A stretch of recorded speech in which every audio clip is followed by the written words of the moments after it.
Moi aussi, je vous salue chaleureusement dans le précieux nom du Seigneur. Je suis heureux, je suis reconnaissant de ce que nous puissions être ici pour adorer, pour écouter la parole du Seigneur. Il n'y a vraiment rien de comparable dans tout le monde entier. Nous ne le disons pas seulement, mais c'est ainsi. Et la responsabilité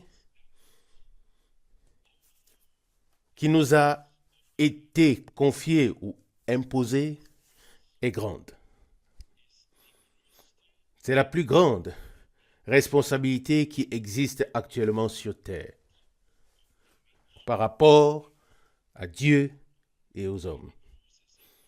Une grande chose implique un grand engagement et une grande responsabilité.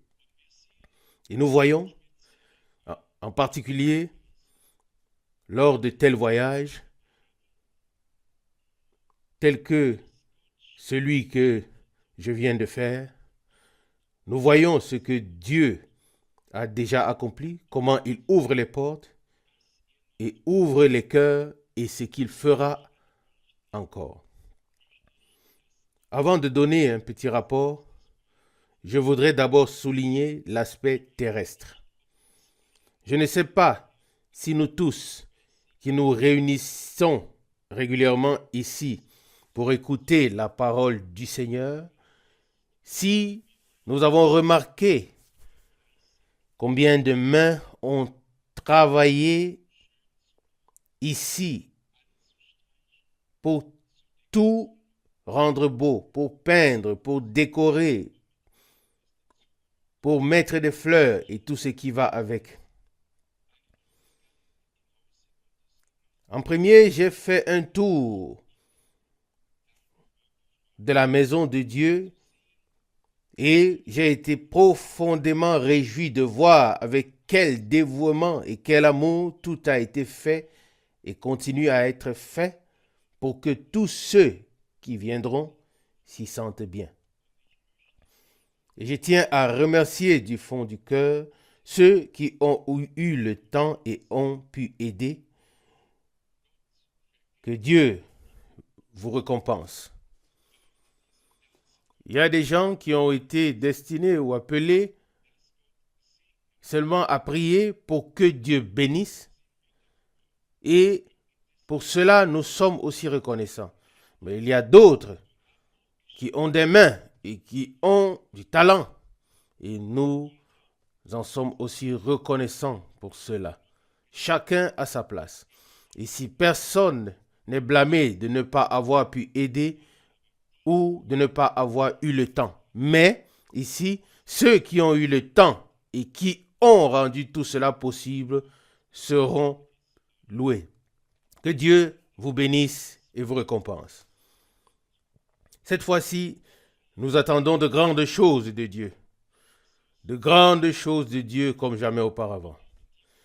Et quelqu'un a dit, lors d'une conversation téléphonique, il a dit, chaque fois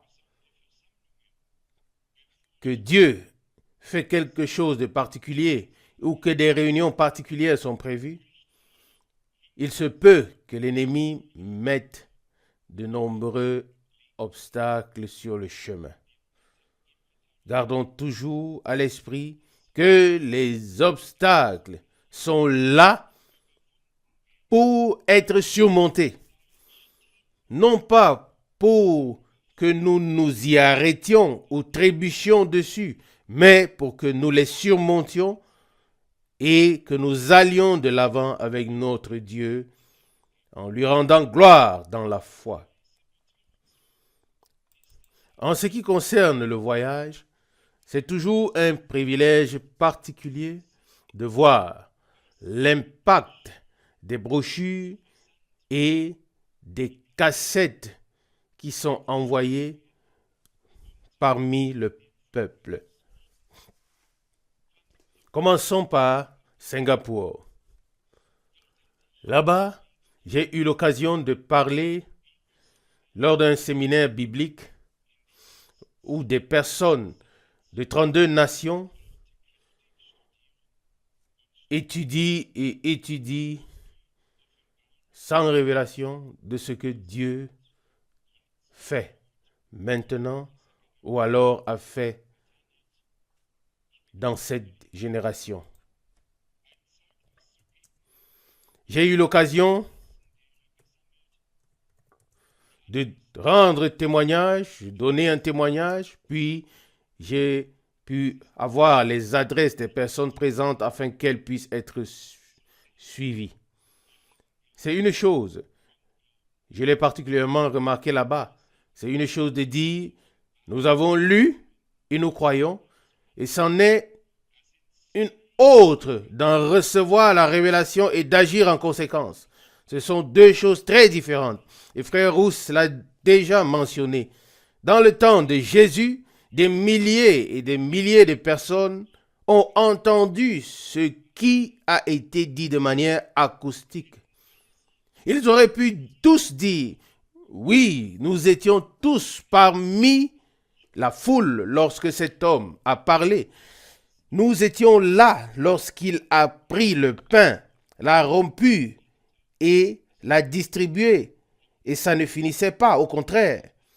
Il y en avait de plus en plus. Mais quel était le résultat?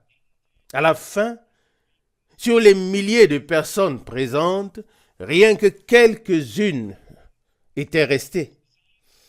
La proclamation doit avoir lieu. Et ce que Dieu fait ensuite, c'est lui qui décide. Notre tâche est de porter la parole et de la répandre jusqu'aux extrémités de la terre.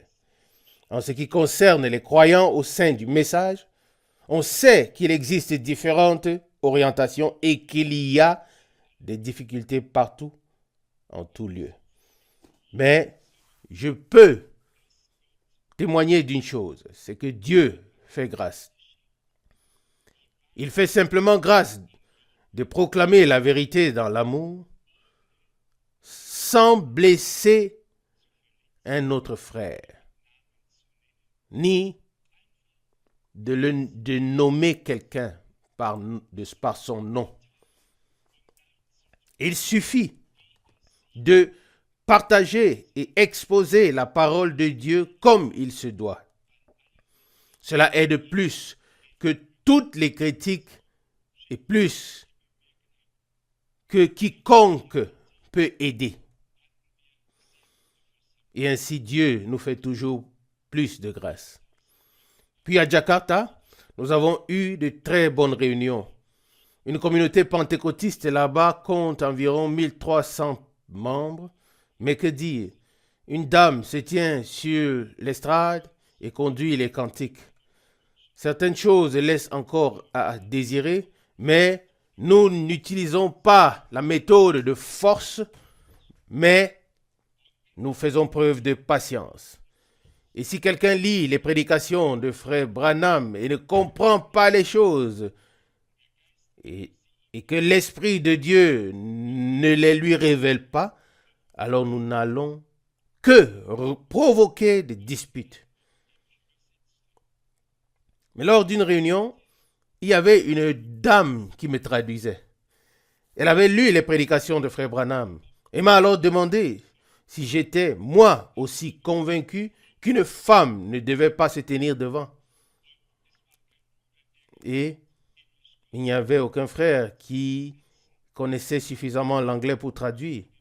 Et je me souviens que lorsque frère Branham était en Finlande, il avait une femme comme traductrice parce qu'aucun homme ne maîtrisait la langue. Une Finlandaise qui avait vécu pendant des années aux États-Unis. Il fallait simplement un bon traducteur et non quelqu'un qui devait chercher les mots ou demander la signification.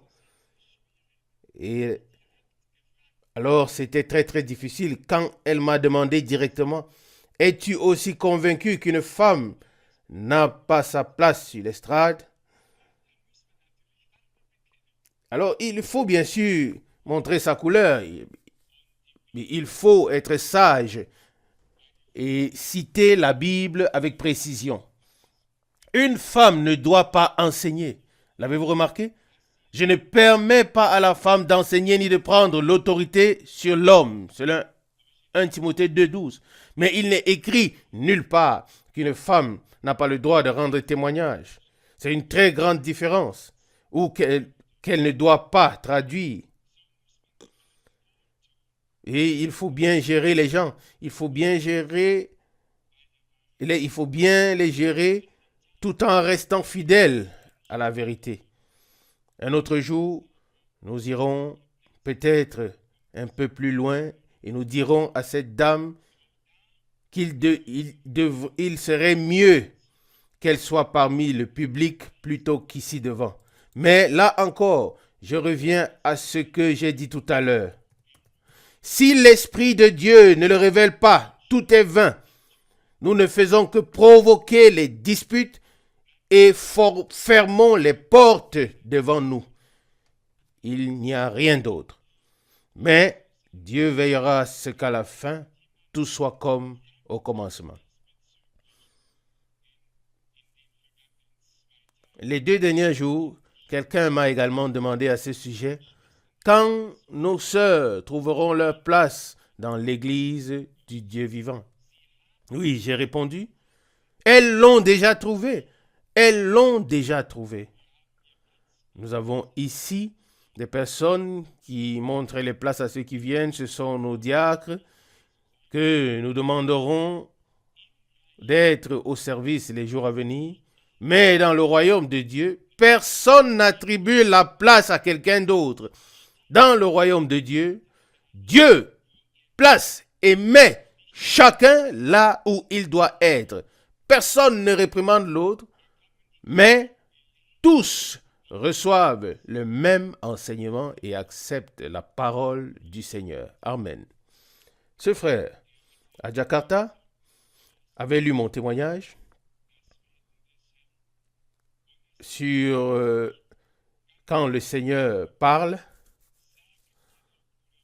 Et il m'a soudainement dit, très ému intérieurement, dis-moi frère Franck, quand le Seigneur t'a parlé, sa voix était-elle comme le bruit de grandes eaux?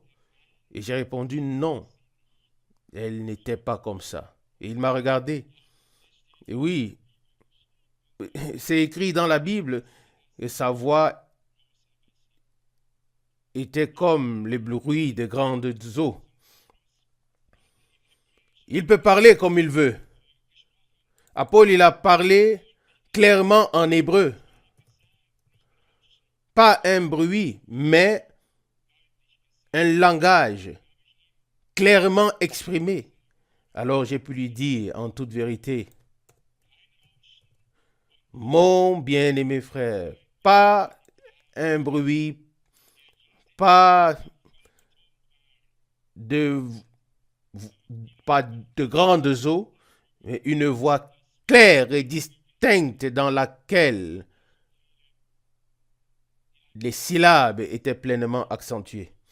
Et les gens se demandent comment cela a pu se passer. Il y a tellement qui disent simplement, oui, Dieu m'a parlé. Et aussi cette tante qui a dit que Dieu lui avait dit de voyager dans 3 pays. Elle connaît déjà les 2 premiers, mais pas encore le 3e. Je n'ai pu que répondre, moi non plus. Que dire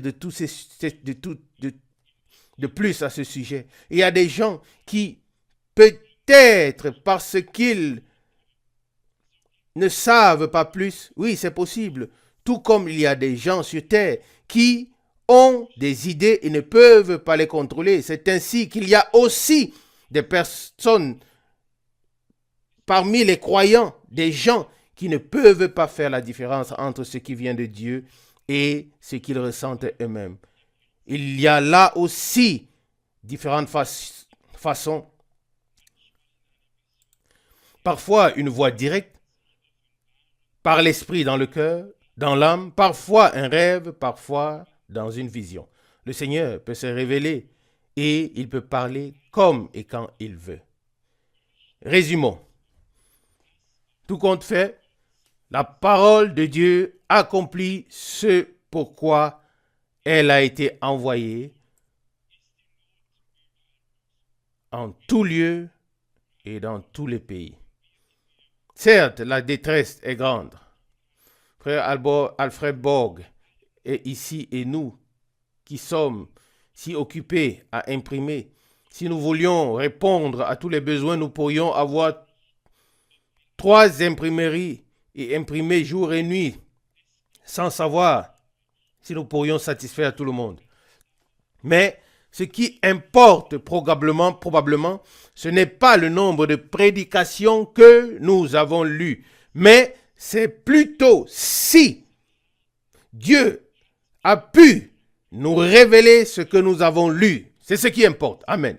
Il y a des gens qui disent, oh, je maîtrise les 1300 prédications.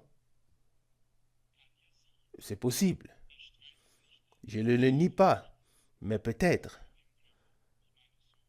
il les maîtrise au sens où on les a dans la main.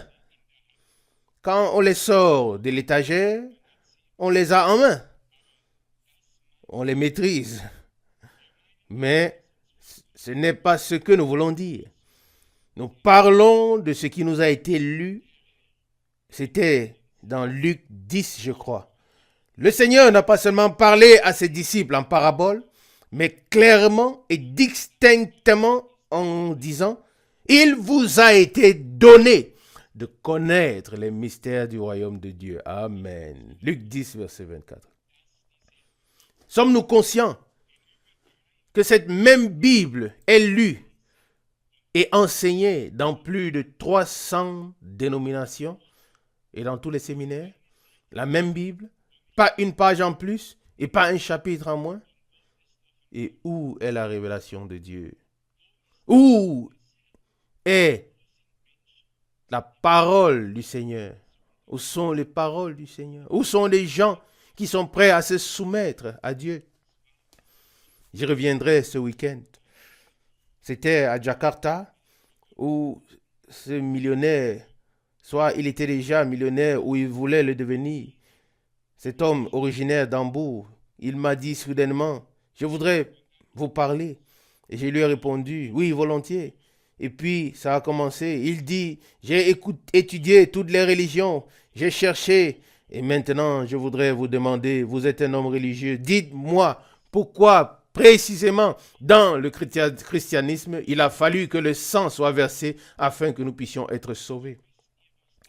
Et savez-vous ce qui s'est passé? Quand cette question m'a été posée, une révélation m'est venue, mais ne me demandez pas dans quelle mesure.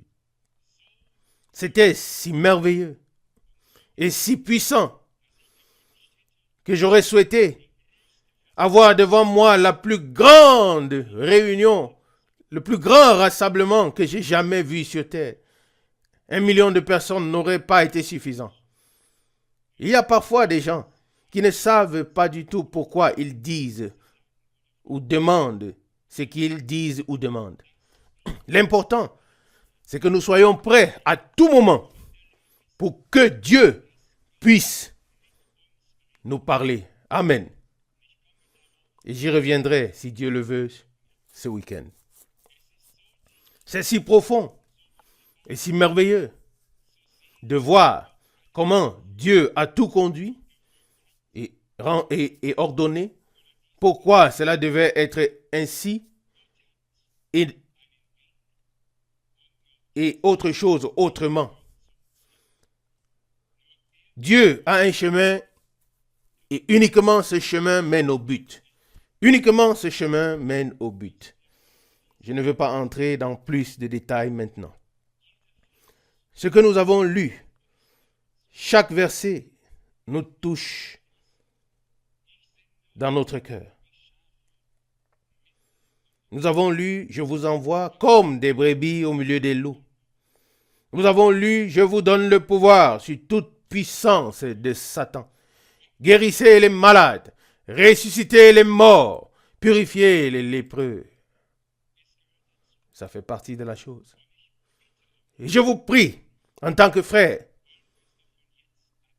Nous voulons à partir de maintenant prendre cela au sérieux.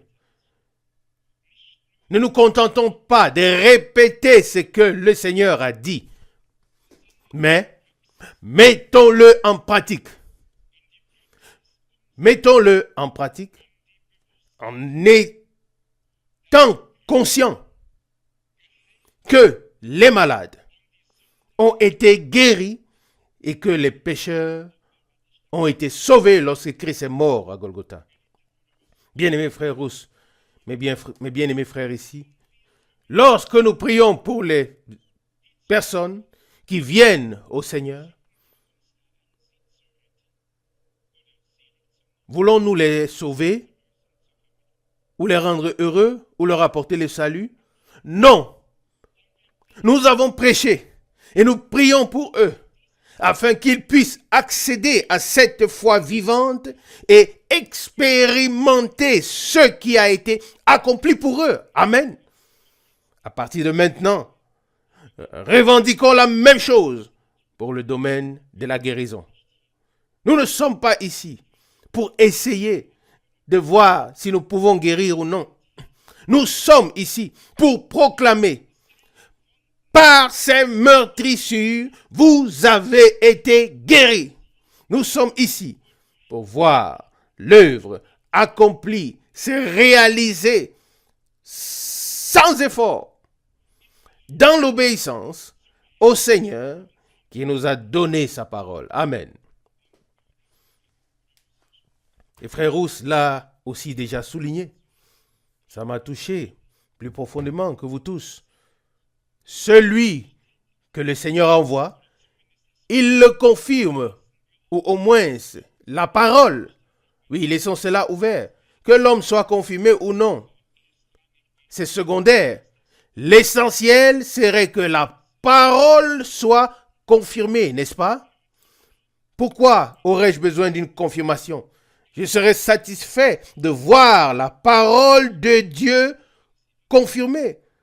Comme il est écrit, je crois, dans l'évangile de Jean, dans le dernier chapitre, que le Seigneur était avec les siens et confirmait sa parole. Sommes-nous tous prêts à attendre que la parole, à nous attendre que la parole ne soit pas seulement prêchée, mais qu'elle s'accomplisse également? Je ne suis pas préparé pour cela pour le moment, mais cela se trouve dans Jean 20, verset 30. Jean 20, verset 30. Jésus a fait, en présence de ses disciples, beaucoup d'autres miracles qui ne sont pas écrits dans ce livre. Verset 31. Mais ces choses ont été écrites afin que vous croyiez que Jésus est loin, le Fils de Dieu, et qu'en croyant, vous ayez la vie en son nom. Amen. Mais je cherche, en fait, le passage où il est écrit qu'il a rendu témoignage. Ça doit être à la fin d'un évangile, probablement dans Marc. Les évangélistes ont tous apporté leur contribution pour que ou pour qu'une image complète nous soit laissée. Marc chapitre 16, à partir du verset 14. Là se trouve l'ordre de mission auquel nous croyons encore aujourd'hui. Il est encore valable aujourd'hui, il est encore valable aujourd'hui. Il doit être valable car il vient de Dieu. C'est ce que dit la parole de Dieu. Mais ensuite, au verset 19, Marc 16, il est dit: le Seigneur, après leur avoir parlé, fut enlevé au ciel et il s'assit à la droite de Dieu. Verset 20. Et ils s'en allèrent prêcher partout. Le Seigneur travaillait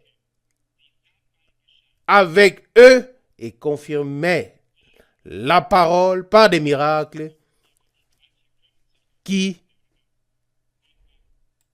l'accompagnait. Autrefois, certains s'en souviennent peut-être encore, quand on lisait les invitations à l'évangélisation, on disait toujours avec son de trompette, avec cantique de chorale et toujours avec quelque chose. Mais ici, nous lisons quelque chose de tout à fait différent. Ici, nous lisons que le Seigneur travaillait avec eux. Et c'est simplement ce que nous voulons. Nous voulons simplement que le Seigneur agisse et confirme la parole de sa grâce par des miracles et des signes. Que personne ne pense que nous allons maintenant commencer à chercher des miracles. Jamais et jamais. Je peux vous assurer que cela n'arrivera jamais. Que nous puissions commencer à chercher des miracles. Mais nous verrons des miracles. Ça arrivera. Nous avons accordé à la parole la place qui lui revient. Nous l'avons mise en première position. Au commencement était la parole.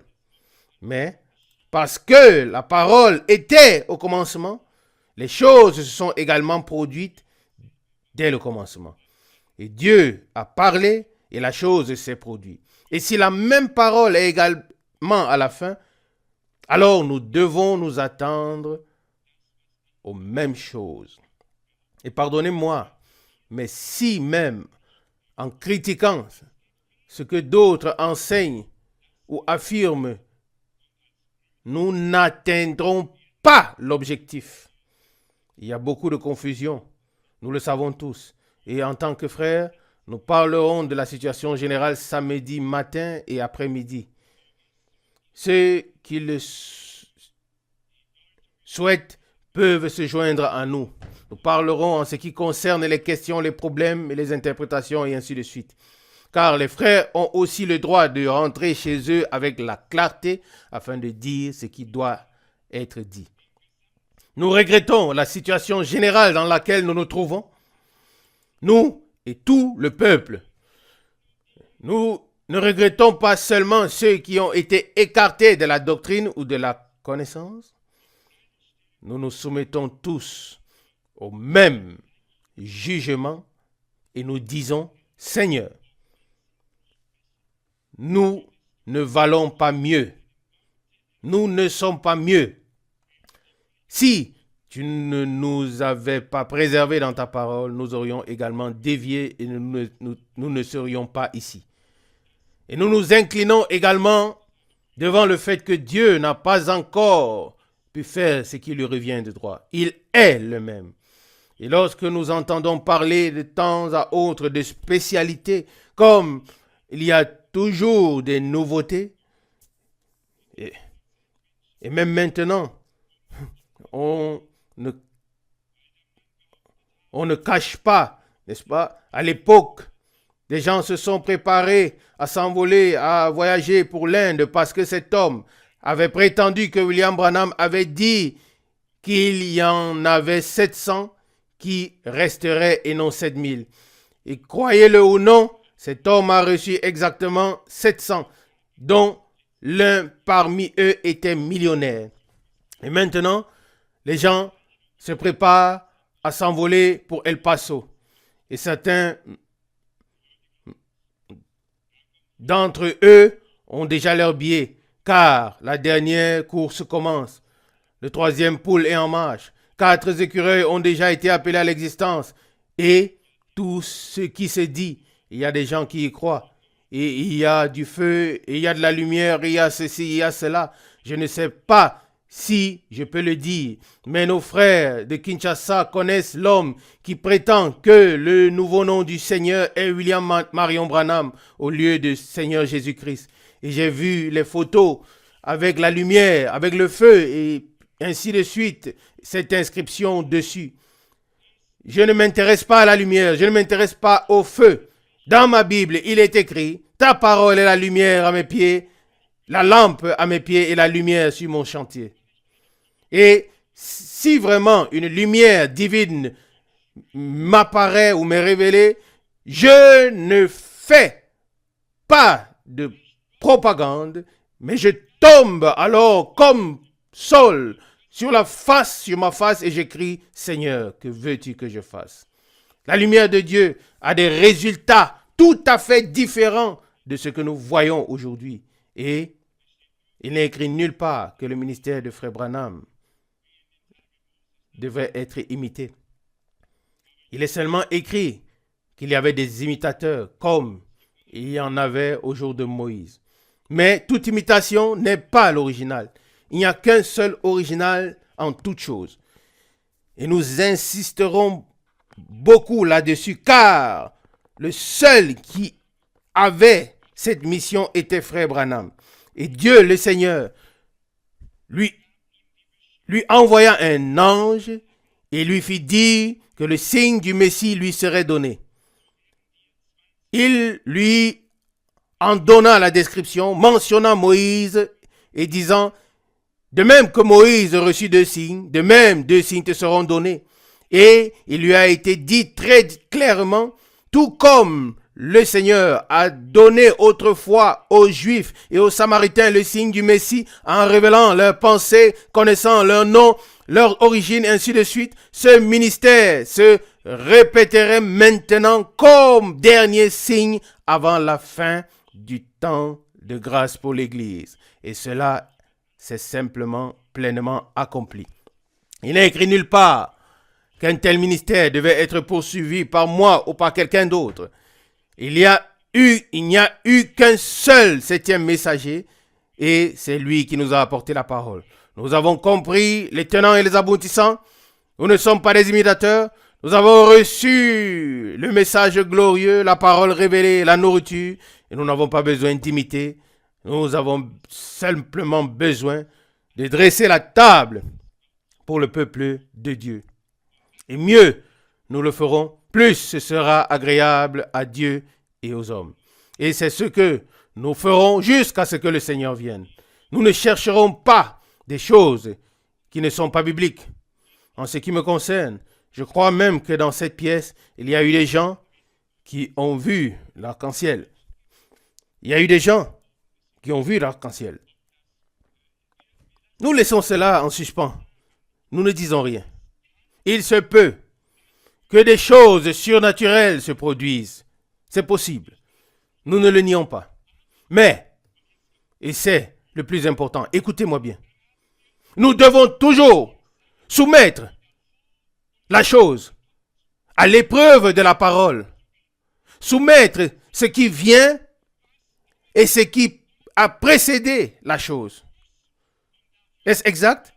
Peu importe ce qui vient ou ce qui va, nous devons, et il n'y a pas d'autre issue, nous devons soumettre la chose à l'épreuve de la parole. Soumettre ce qui est présenté et ce qui est enseigné. Et là, je peux vous ramener à ce que Frère Branham a dit. Bien sûr, je crois qu'il a appelé 3 écureuils à l'existence. Mais qu'est-ce que le Seigneur ou l'ange du Seigneur lui a dit? Je vais t'enseigner ce qui doit arriver par le ministère de la parole parlée. Car le temps viendra où l'on ne priera plus pour les malades, mais où l'on prononcera simplement la parole et ils seront guéris. Et le Seigneur, ou l'ange du Seigneur, je devrais vérifier cela, lui a littéralement dit, cela se réfère à Marc chapitre 11, versets 22 et 23, à savoir, si tu dis à cette montagne, si tu parles à cette montagne et dis, lève-toi et jette-toi dans la mer, et si tu ne doutes pas dans ton cœur, mais que tu crois que ce que tu dis arrivera, alors cela se réalisera. L'homme de Dieu a été ramené à la parole. Dans tous les cas, son ministère était fondé bibliquement et étayé par les saintes écritures. Et il doit en rester ainsi jusqu'à la fin. Il doit y avoir une direction qui peut être qualifiée de direction divine. Et cette direction ne va pas dans 4 différentes directions. Elle ne va que dans une seule. Et cette seule doit être la direction divine. Et nous l'avons toujours dit, la seule chose qui nous relie directement à Dieu et à sa parole, c'est la naissance, la nouvelle naissance par la parole et l'Esprit de Dieu.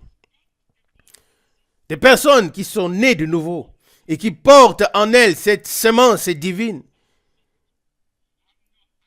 et qui sont elles-mêmes une semence divine, n'ont qu'une seule relation et c'est la relation avec la parole de Dieu. Les interprétations leur sont répugnantes. Je ne sais pas comment vous vous sentez. Mais les interprétations voilent la vraie parole que Dieu a prononcée. Et frère Rousse, nous l'avons dit ici, nous étions au mur de lamentation. Nous sommes entrés dans ces salles voûtées. Nous avons mis cette belle casquette et nous avons regardé dans la Mishnah et tous les livres qui s'y trouvaient. Et ils étaient si grands et si larges. Et qu'avons-nous vu? Qu'avons-nous vu? Une page si grande, un seul verset tiré d'un livre de Moïse. Et une interprétation en haut, une interprétation à droite, une troisième à gauche et une quatrième en bas. Le verset, n'est-ce pas? Nous pouvons volontiers l'illustrer. Un seul verset sur une grande page.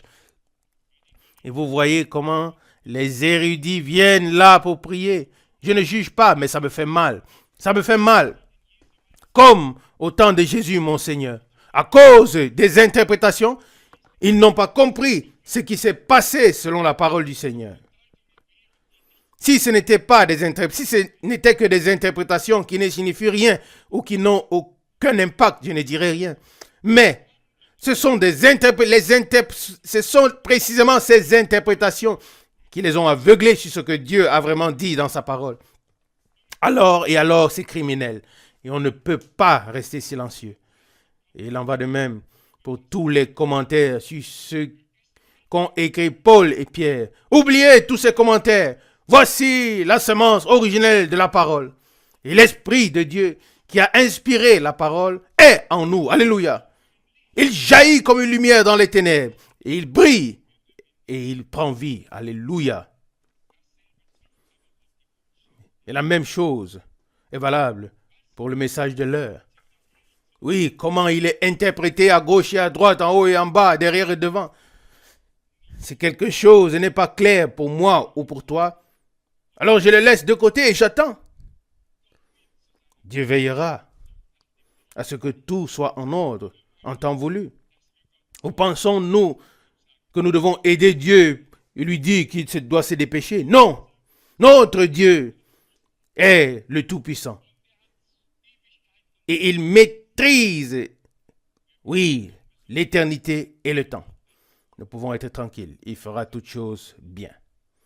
Notre souhait est que Dieu arrive à ce qu'il lui revient de droit avec chacun d'entre nous, avec moi, avec nous, qui sommes à sa disposition, et que les jours qui sont devant nous plaisent simplement à Dieu. Et que ces jours soient une bénédiction pour nous. Que nous puissions partir d'ici avec tous nos frères et sœurs et dire, c'était bien d'être ici. C'était bien d'être ici. Je crois que lorsque le Seigneur est au milieu de nous, alors c'est bien d'être ici. Amen. Et je crois que nous avons tous à cœur de lui demander de nous faire grâce.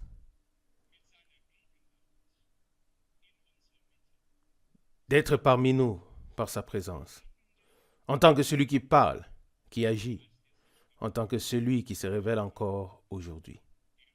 Il n'est pas loin de chacun d'entre nous. Il n'est que aussi distant que la manière avec laquelle tu le regardes. Il est proche, il est proche. Il veut se révéler à nous. Et j'aborde les jours à venir avec confiance. Pas avec assurance, mais je nous tremble Et comme Paul l'a dit à l'époque, avec tremblement, non pas dans l'incertitude, mais dans la crainte et le respect du Dieu vivant. Et nous voulons également nous dire, ici aujourd'hui, que nous consacrons ces locaux, tout, au Seigneur, et que nous veillerons nous-mêmes à ce que tout se passe bien, tout se déroule bien, que les enfants restent avec leurs parents et ainsi de suite, que tout se passe vraiment sans problème, que personne ne soit empêché d'une manière ou d'une autre dans sa relation, sa connexion avec Dieu, qu'il n'y ait pas de conversation inutile, mais plutôt, comme il est écrit, ma maison sera appelée une maison de prière. Vous savez que je reçois beaucoup d'appels et certaines suggestions parmi sont bonnes. Et une sœur, précieuse sœur, m'a dit, quand nous allons nous réunir à Krefeld, ne serait-il pas possible de lire le passage de la Bible qui dit que la maison de Dieu est une maison de prière, pas une maison de discussion, pas une maison de ceci et cela, ainsi de suite. Que faut-il faire? Il y a des gens qui ont un désir si profond d'expérimenter Dieu. Des gens qui ont tant à cœur la chose de Dieu. Et je crois que nous en faisons partie, sinon nous ne serions pas ici. Voulons-nous contribuer de toutes les manières possibles à ce que Dieu soit reconnu à sa justice ou à sa juste valeur pour nous tous. À lui, le Seigneur de gloire, le roi des rois, qui a pris la forme d'un serviteur, qui nous a attirés à lui et qui nous a réconciliés avec lui. À lui soit l'honneur, la louange et la gloire pour l'éternité. Il est le même, qu'il vienne et confirme la parole de sa grâce par des signes et des miracles, par le salut, par la guérison et par la délivrance.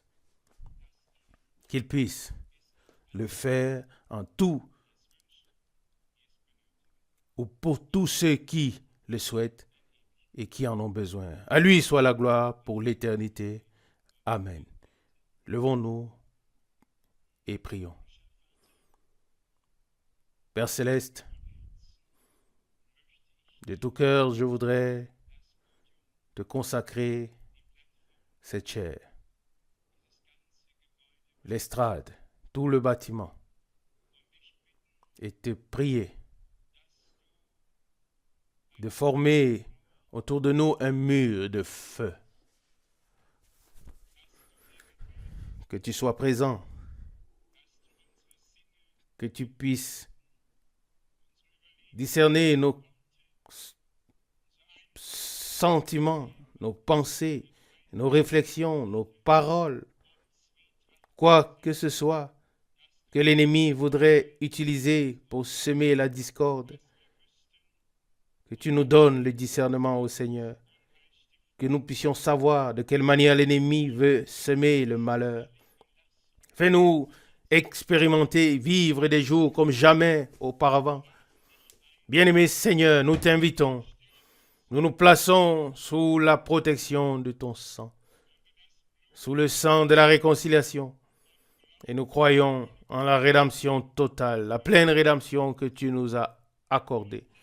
Bien-aimé Seigneur, aie pitié de ton peuple et souviens-toi de l'alliance que tu as conclue avec nous, ainsi que de la parole et des promesses que tu nous as accordées par grâce.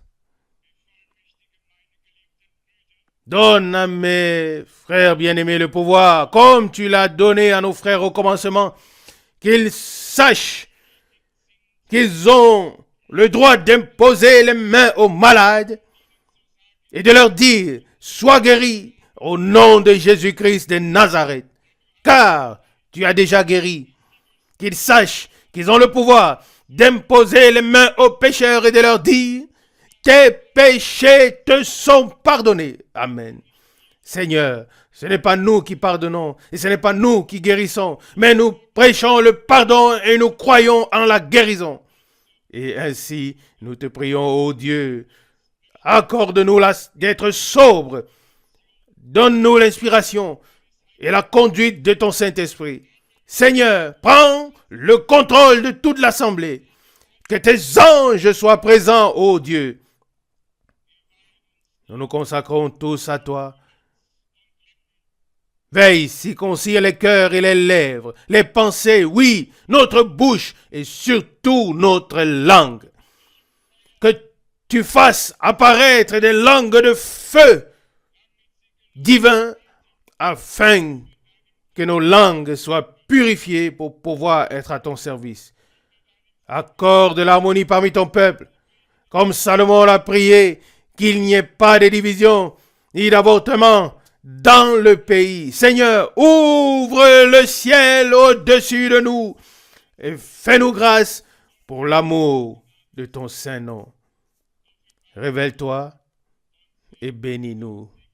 Bénis mes bien-aimés frères, bénis mes précieuses sœurs, bénis tous ceux qui viendront encore et sois avec nous d'une manière toute particulière dans le saint nom de Jésus.